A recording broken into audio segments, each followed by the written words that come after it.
तो दोस्तों, दो तरह के सस्पेंस थ्रिलर होते हैं। एक जिसमें कातिल कौन है ये पता होता है और उसकी खोज चलती रहती है। दूसरी जिसमें कातिल का पता नहीं होता है पर शक सब पर होता है। अंधेरे में तीर मारा जाता है, आखिर में सभी डॉट्स कनेक्ट किए जाते हैं और कातिल को ढूंढ निकाला जाता है। विक्रांत रोना दूसरे तरह की सस्पेंस थ्रिलर फिल्म है। तो आइए इस फिल्म को एक्सप्लेन करते हैं और जानते हैं कि इसकी स्टोरी क्या है। एक्सप्लेनेशन शुरू करते हैं, लेकिन उससे पहले मैं आपको बता दूं कि इस फिल्म में कई कैरेक्टर ऐसे हैं जिन्हें जबरदस्ती ठूसे गए हैं और कहानी के कुछ हिस्से ऐसे हैं कि जिन्हें देखकर ऐसा लगता है कि अगर ये फिल्म में नहीं भी होते तो भी इसकी कहानी और फिल्म पर कोई फर्क नहीं पड़ता। तो आइए वीडियो को शुरू करते हैं, लेकिन उससे पहले वीडियो को लाइक कीजिए और चैनल को सब्सक्राइब कीजिए ताकि आपको इसी तरह के लेटेस्ट और फ्रेश कंटेंट मिलते रहे। फिल्म की शुरुआत होती है एक काली रात से, जहाँ एक घने जंगलों से एक कार जा रही होती है जिसे कि एक औरत ड्राइव कर रही थी और उसी में उसकी लड़की भी मौजूद थी।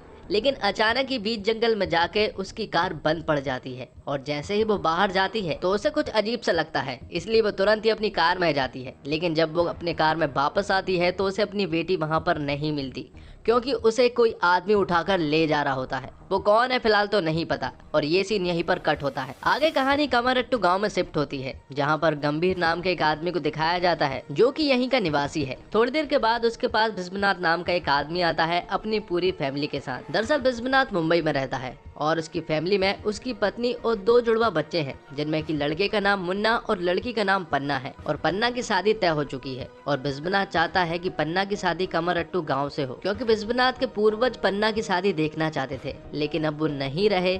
इसलिए विश्वनाथ ने यह फैसला लिया कि वो पन्ना की शादी कमरट्टू गाँव से करेंगे। अब क्योंकि विश्वनाथ काफी सालों के बाद कमरट्टू गाँव आया था, इसलिए गंभीर उनसे काफी नाराज होता है। यहीं पर हम गंभीर की पत्नी को देख पाते हैं, जो कि 28 सालों से अपने बेटे संजू का इंतजार कर रही है। दरअसल संजू बचपन में ही घर से भाग गया था, क्योंकि उसके ऊपर इल्जाम था कि उसने मंदिर से सोना चुराया है। लेकिन अभी खबर है कि संजू लंदन में है और उसकी एक चिट्ठी भी आई है कि वो वापस आ रहा है। अगले सीन में हम देखते हैं संजू को गांव में आते हुए। संजू अब काफी बड़ा हो चुका था और वो काफी सालों के बाद गांव में आ रहा था। और जैसे ही वो गंभीर जी के घर पर पहुंचता है तो उसे पता चलता है कि जिस घर में विश्वनाथ की फैमिली रहने के लिए आई है, आज उसके घर का गृह प्रवेश है, इसलिए सभी घर के लोग वहीं पर गए हुए हैं।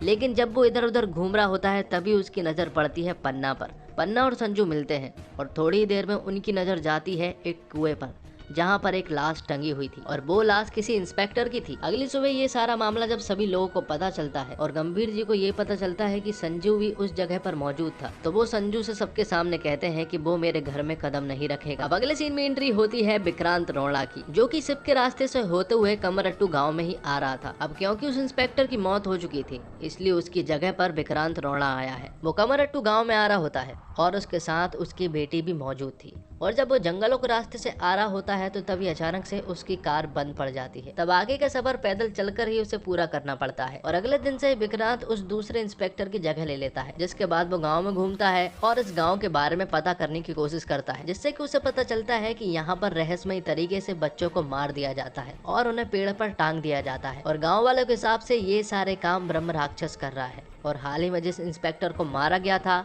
उसे भी ब्रह्म राक्षस के द्वारा ही मारा गया था। अब ये बात पता करने के लिए विक्रांत रोना उसी कुएं के पास जाता है और छानबीन करना स्टार्ट कर देता है, जिसके बाद विक्रांत उस जगह पर पहुंचता है जहां पर उसकी कार पंचर हुई थी। दरअसल उसकी कार पंचर नहीं हुई थी, बल्कि उसकी कार को पंचर किया गया था और वो किसी ने शूट करके उसके टायर को पंचर किया था। ये सारी बातें पता करने के लिए वो जंगल में जाता है और जैसे ही वो जंगल में जाता है तो अचानक से उसके बाजू से एक भाला निकलता है, जिससे कि वो बच जाता है। लेकिन अचानक ही उसके ऊपर कुछ लोग हमला कर देते हैं, जिनसे कि वो डटकर सामना करता है और उनके ऊपर भारी भी पड़ता है। और ये सारी चीजें देखने के बाद जिन लोगों ने विक्रांत के ऊपर हमला किया था वो यहाँ से भाग जाते हैं। आगे हम देखते हैं कमरट्टू गांव के पीटी टीचर को। वो कमरट्टू गांव के स्कूल का पीटी टीचर होता है, साथ में हेड मास्टर भी होता है, लेकिन सभी लोग उसे पीटी टीचर ही बुलाते हैं। आगे हम पन्ना और संजू को देखते हैं और यहाँ पर हमें पता चलता है कि पन्ना और संजू एक दूसरे को पसंद करने लगे हैं। साथ ही मौत का सिलसिला अभी भी नहीं रुक रहा था। कोई अनजान शख्स इन्हें मार रहा था और गांव के लोग यही समझ रहे थे कि ब्रह्म राक्षस मार रहा था। एक दिन कुछ ढूंढते ढूंढते पन्ना और संजू विक्रांत सर के घर पर पहुंच जाते हैं, जहां पर पहुंचने के बाद उन्हें कुछ ऐसी फोटोज और सबूत मिलते हैं जिन्हें देखकर उन्हें विक्रांत सर पर शक होने लगता है।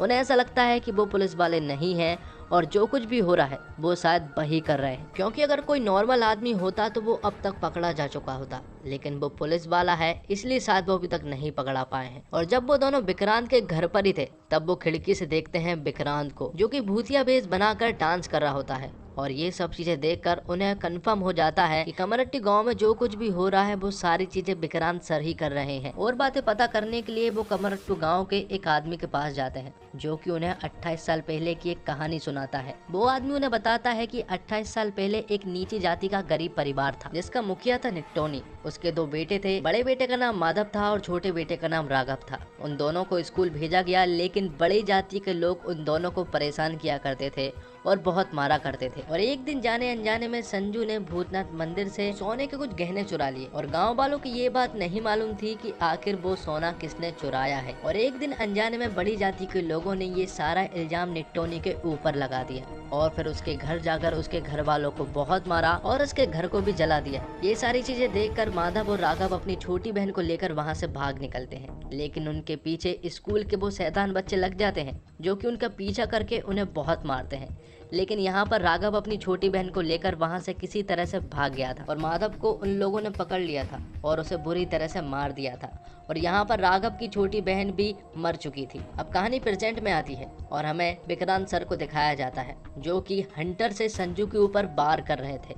और जब ये बात पन्ना ने पूछी कि आखिर वो संजू को क्यों मार रहे हैं, तो यहाँ पर विक्रांत सर उसे बताते हैं कि ये संजू नहीं है बल्कि कोई और है।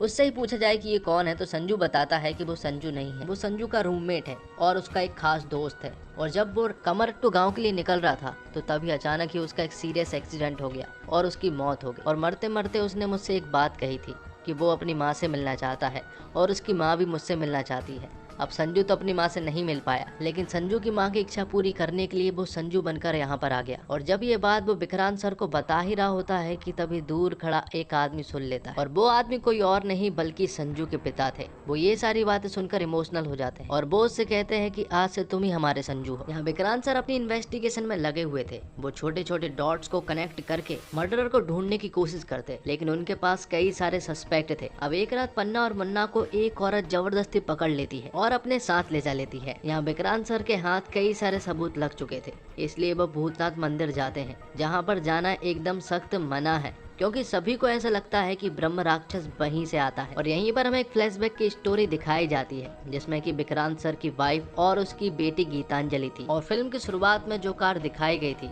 और जिस औरत और जिस लड़की को दिखाया गया था वो दरअसल में विक्रांत सर की फैमिली थी। शुरुआत में एक आदमी ने गीतांजलि को अपने साथ लेकर चला गया था और उसे बेरहमी से मार दिया था और इस सदमे से उसकी वाइफ कोमा में चली गई थी जिससे वो अभी तक नहीं उभर पाई है। और फिल्म की शुरुआत से लेकर अब तक जो बेटी उसके साथ रही है दरअसल में वो विक्रांत सर का एक वहम है। और जब विक्रांत सर भूतनाथ मंदिर पहुंचते हैं तो उन्हें कुछ ऐसी बातें पता चलती है कि जिससे कि उनके पैरों तले जमीन खिसक जाती है। और फ्लैशबैक की स्टोरी में जिन बच्चों को मतलब कि माधव और राघव को दिखाया गया था उनमें से माधव कोई और नहीं बल्कि पीटी टीचर है और राघव भी कोई और नहीं बल्कि वो आदमी है जो कि संजू का दोस्त बना करमट्टू गांव में घूम रहा था। इनकी फैमिली के साथ जो कुछ भी हुआ और जिन लोगों ने किया उन लोगों से इन्हें कोई फर्क नहीं पड़ा बल्कि इन लोगों ने उनके बच्चों को मारना शुरू किया। और साथ ही हमें ये बात भी पता चलती है कि विक्रांत रोड़ा भी इन्हीं की क्लास का एक क्लासमेट था। यहीं पर माधव और राघव की मां ने पन्ना और मुन्ना को उठाकर लेकर आ गए थे और वो लोग मुन्ना को जबरदस्ती मारने की कोशिश कर रहे थे। और साथ ही उन दोनों भाइयों ने विक्रांत सर के ऊपर राक्षसों की तरह हमला कर दिया था,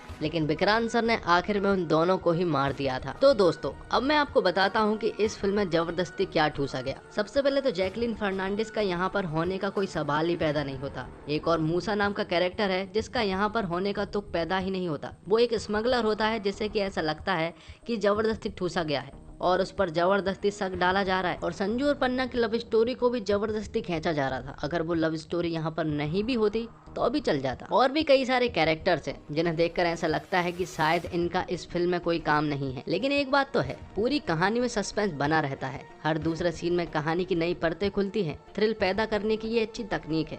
ऐसी फिल्में हमें स्टोरी गैस करने का मौका देती है। विक्रांत रोड़ा भी गैसिंग गेम खेलने के कई मौके देती है। एक आध जगह को छोड़ दे तो ये हमारी सोच से परे जाकर परफॉर्म करती है। हाँ, कुछ बातें समझ नहीं आती जैसे विक्रांत का ब्रह्म राक्षस बनकर नाचना और भी 2-4 पहलू हैं जिन्हें समझना बहुत मुश्किल है। और फिल्म का डायरेक्शन अनूप भंडारी ने किया है। एक सस्पेंस थ्रिलर को कैसे डायरेक्ट किया जाता है अनूप इसका एक बेहतरीन नमूना पेश करते हैं, पर वो भी कई तरह से क्लीशे से बच नहीं पाते। खासकर लड़की को ऑब्जेक्ट की तरह पेश करना, बिना मतलब का लड़के का लड़की को रिझाने के लिए गाने गाना, एक लार्जर देन लाइफ हीरो की तरह किच्चा सुदीप को दिखाया जाना। पर अनूप भंडारी ने सस्पेंस पैदा करने के लिए अंधेरे और जंगल का बहुत बढ़िया प्रयोग किया है। फिल्म का लगभग 80% हिस्सा अंधेरे में ही घटता है। लो की लाइटिंग का इस्तेमाल शानदार ढंग से किया गया है। एक अच्छी थ्रिलर के लगभग सभी एलिमेंट्स को फिल्म कवर करती है, जैसे तगड़ी opening, multiple point of view, clip hangers और धांसू एंडिंग। ये सारी चीजें आपको खुश कर देंगी। और एंडिंग के तो क्या ही कहने हैं, जो माहौल बनाया गया है वो गजब है। क्लाइमैक्स का फाइटिंग सीक्वेंस भी कमाल है। बहुत दिनों के बाद ऐसी एक्शन पैक्ड सस्पेंस थ्रिलर देखने को मिली है जो अंत में भरभरा कर गिरती नहीं है। इसका अंत फिल्म के लेवल को और ऊंचा उठा देता है। एक समय पर लगता है कि कोई प्ले चल रहा है। दो अजब पहनावे वाले लोग दानव की तरह किच्चा सुदीप पर टूट पड़ते हैं। इस सीक्वेंस में अजनीश लोकनाथ का म्यूजिक अहम भूमिका अदा करता है। इनफैक्ट पूरी फिल्म का बैकग्राउंड स्कोर ही धांसू है। और अनूप भंडारी की कंपोज की हुई लोरी राजकुमारी भी सुंदर है। सेट डिजाइन और आर्ट डायरेक्शन उम्दा है। कॉस्ट्यूम डिपार्टमेंट ने भी काफी बढ़िया काम किया है। सिनेमेटोग्राफी और एडिटिंग इस फिल्म की जान है। कहते हैं कि एक खराब फिल्म को भी अच्छी एडिटिंग ठीक फिल्म बना देती है। ये फिल्म तो पहले से ही सही है, अच्छी एडिटिंग इसे और अच्छी फिल्म बना देती है। तो दोस्तों, उम्मीद करता हूँ आपको ये वीडियो पसंद आई होगी। वीडियो पसंद आई हो तो वीडियो को लाइक जरूर कीजिएगा और ऐसे ही मूवीज के एक्सप्लेनेशन पाने के लिए हमारे चैनल को भी सब्सक्राइब कीजिएगा। मिलते हैं एक और धमाकेदार वीडियो के साथ। तब तक के लिए आप हमारे इस चैनल के साथ बने रहिए। धन्यवाद। जय हिंद।